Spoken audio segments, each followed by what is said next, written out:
It's time for our hashtag Africa Focus feature. This is a part of the show where we look at some of the biggest stories on the African continent, the stories that are demanding of your attention. And we're going to be turning our attention to the Horn of Africa. This is where our focus is today.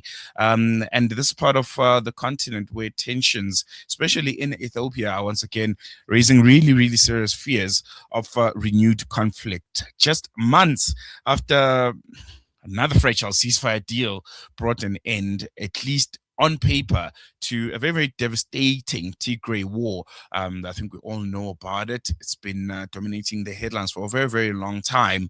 Warning signs are beginning to emerge. Reports point to a rising friction between federal forces and regional actors, particularly in Amhara, while unresolved grievances in Tigray, questions around disarmament and ongoing humanitarian strain continue to simmer beneath the surface.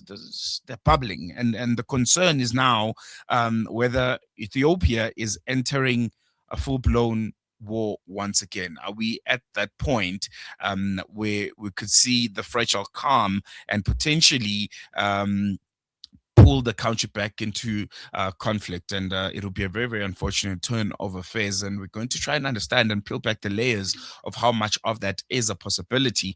And we're joined by Dr. Abdul Karim Elgoni, Chairperson of the African Diaspora Forum, who's very, very knowledgeable when it comes to the Horn of Africa and what happens on that part of the continent. And Dr. Elgoni is joining us via our virtual platform. Doc, assalamu alaikum. Jazakallah so much for joining us. Always a pleasure having you on Salam Media. Really appreciate it. Wa alaikum assalam wa rahmatullahi wa barakatuh. Thank you very much for having me. I am now a previous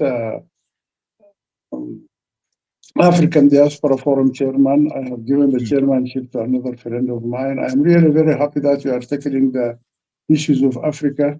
This is how we need to inform people, and we need people to be alert of the tensions in other places in case they are traveling or having wanted to start business or whatever. It's very good to have a discussion about what is happening in Ethiopia. Most definitely. And that's a very, very important part of the African continent. And I want to touch on that. Just how fragile is the peace currently in Ethiopia? Are we looking at, isolated tensions that could, pop out? Or is there something more systemic? Are we possibly looking at a full-blown war unfolding in that part of the continent? Actually, as you have mentioned it, the situation is really very fragile, and there are so many triggers that can start a war in Ethiopia. As you know, Ethiopia is one of the most populous countries in Africa, and it is tribal, and it continued tribal. And the tensions have never stopped in Ethiopia, partly from the Tigray, who think they are a separate nation, a separate country, and partly from the Oromo, who think that they are the largest population in Ethiopia, and they must be the rulers in Ethiopia, or the Amhara, who has been ruling the country for hundreds of years through the King Haile Selassie, who was thrown out through a coup and was killed. And the eastern part that is mostly populous by Somali nationals who wanted also their own. So the country is really fragile, and all those tribes, there is no area that is very calm other than the central region. I don't know why they have. I thought they would have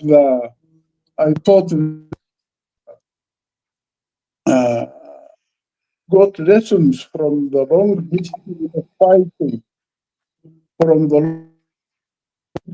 and but still they are fighting each other. I want to talk about the post-war reality, Doc. If I can just jump in here for the sake of time, because the Tigray peace deal was seen as a turning point when it comes to mitigating this war, but it seems it has fallen away. What would you attribute that to? What has gone wrong since that Tigray peace deal? You see, the Tigray peace deal has stopped the firing of bullets, but the problem itself wasn't solved. Because the problem, there is a big piece of land that is between Ethiopia and Eritrea that Eritrea is now occupying, and that Ethiopia says it is part of it. This is one. Two, Ethiopia wanted a route to the Red Sea, and all the route to the Red Sea from from the west until the south in Djibouti is all part of Eritrea. So Ethiopia wanted to get a route to the sea, and Eritrea is refusing. And those two are hot points that always will trigger this tension. The third important tension point is the border with Sudan. The border with Sudan is an open border, and the Eritreans are a tribe that are in Sudan and in Ethiopia, and the Amhara wanted their old kingdom to be in their hands, and part of it is in Tigray. And this is a big problem. So the solution, the reason for the conflict is not taken off. They just came to an agreement. Let us stop the war. Let us have peace and discuss things in peace. But now the peace have not helped them in discussing this issue, and most probably this will trigger another war again, although both of them know the war is not in their best interest. It is better to negotiate, but the tensions are very high. And you mentioned this, and I think it's very, very important, the Amhara and the tensions there. There are reports that we're getting of clashes involving Amhara forces.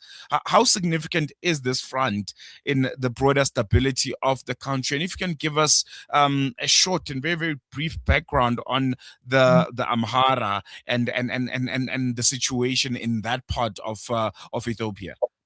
As I told you, the Amhara were the ruling party in Ethiopia for 140 years, and they are not happy with the peace agreement that was signed 2 years ago. They were not happy. And the Amhara are a very, what can I say, a fighting community. They are all trained to war, and they have been assisted by a number of other regional countries to stay strong. And whenever they feel that they have now grown a muscle, they wanted to try their luck and get a better share from the ruling in Ethiopia, centrally in Addis Ababa. This is one. And secondly, to have more land that was taken away by the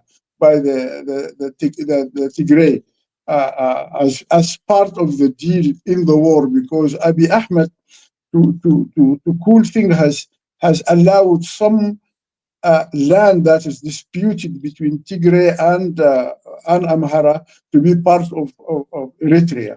And this is still a thorn in this war. I don't know how it's going to be solved. Especially the issues of land is a very big issue in the whole of Africa, between different tribes who were historically owner of that land. This is an issue that might trigger the war again. But even if it is stopped nationally, it will trigger it between Amhara and the Tigray. Very concerning indeed.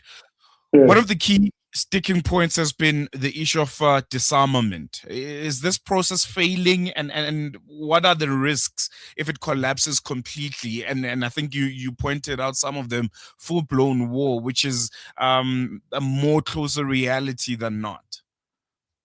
Let me put it to you frankly, that disarmament is occurring theoretically, but not practically, because no one allowed it to happen. It was planned, it was supposed to have happened by now, and that all the arms, the ammunition is in the hands of government only.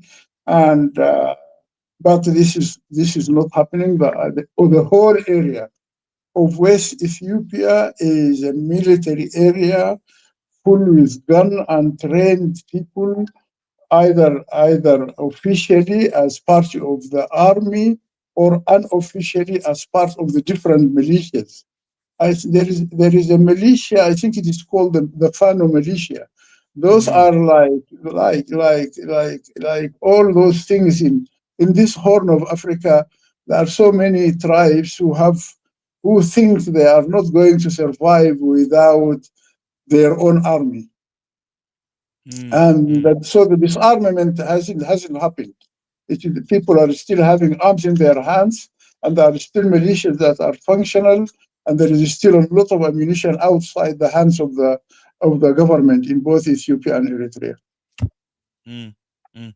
And the conversation around the federal authority of Ethiopia and this struggle that we're always seeing with regional autonomy of the different regions. How central is that the failure, between the central government of Ethiopia to enforce its authority and these regional autonomous regions and states that want to break away? Is that the encapsulation of where we currently are? If you could just describe it to someone who essentially doesn't have much idea of what's happening in the Horn of Africa and the struggles that are being faced there.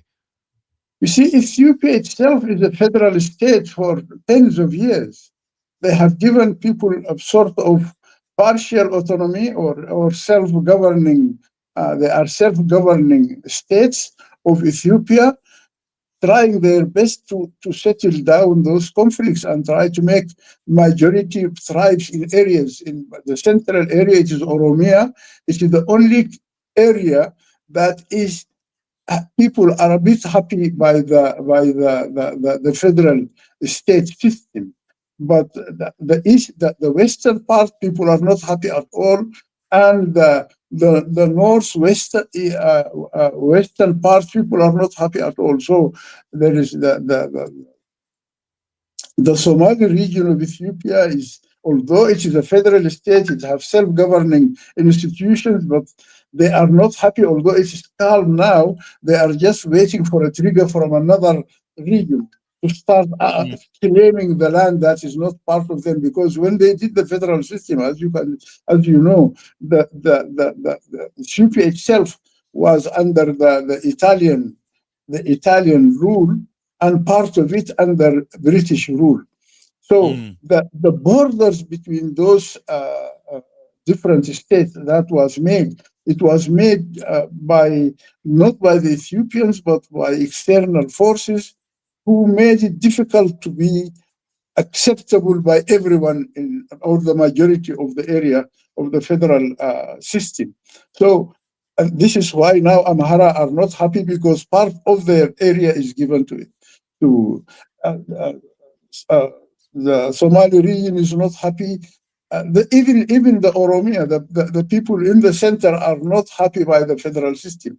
And although people thought that the federal system would be the solution to the problem where people can govern themselves, but still it did not solve every problem, and the regional fingers that are going into the system mm, are mm, creating more problems. It is really, you see, Ethiopia is one of the oldest civilizations in Africa. And I mm. thought through history they must have peace. But since the death of Haile Selassie, the system didn't work at all. Very, very concerning indeed. And And for me as a Sudanese, if this war erupted again, we will have more refugees coming into Sudan, where already people are displaced from the areas, and this will complicate the Sudan problem. This is why we mm, are we are working very hard that the war in Sudan stops before anything erupts in Ethiopia again. the ripple effects of war, essentially everyone in the region Exactly. on Exactly. African continent will be affected by it. But I think we're going to hear Dr. Abdul. Really, really appreciate you giving us your time once again. And I hope we chat again soon. Jazakallah so much. Thank you very much. Jazakallah. Barakallah. There you go, Dr. Abdul Karim Elgoni, helping us make sense of a fragile and very, very uncertain moment in Ethiopia. And I think one thing that's key that came out of that conversation is the legacy of colonialism and how when Africa was once again, you know, drawn up and cut into pieces to different colonial quote unquote masters of the time, it messed up a lot of things. It left families cut between lines that were imaginary, that didn't exist before that. Tribes and different parts of communities sliced up, and the repercussions are felt till today. So if anyone tells you to get over it, colonialism was da da da years ago, you should say, how do you get over it when the repercussions are still there, when you have tribes still fighting amongst each other because of land that was cut up, land that was sliced up by people that didn't understand how intricate the indigenous people of Ethiopia, for instance, had their own systems, and systems that worked for a very, very long time. Dr. Elgoni mentioned Ethiopia, one of the older civilizations on the African continent. But because of that very pivotal moment, you come fast forward 2026, have a situation where there's uncertainty, there's war amongst tribes that used to live close to each other and hand to hand for a very long time. And it'll be very important to keep an eye on Ethiopia because, as Dr. Elgoni mentioned, the ripple effects, if that war does unfortunately happen, the effects will be felt the continent over, and that's a situation you don't want, especially for neighboring countries like Sudan, who are facing their own issues internally, and now are having to absorb thousands and thousands of Ethiopians and other people from the region who are going to be essentially seeking a refuge. So yeah, hope it doesn't blow out and we don't have a situation like we saw in the Tigray wars. And it's a story that we'll keep a very, very close eye on. After the break, we return home to the Cape Flats, where despite army deployments, the death toll that is resulting from the various gang wars in the region are still claiming lots of lives. And we're going to try and understand why we find ourselves at this point, and why does it seem like the government can't get a grip on what's happening in that part of South Africa. So more on that after this.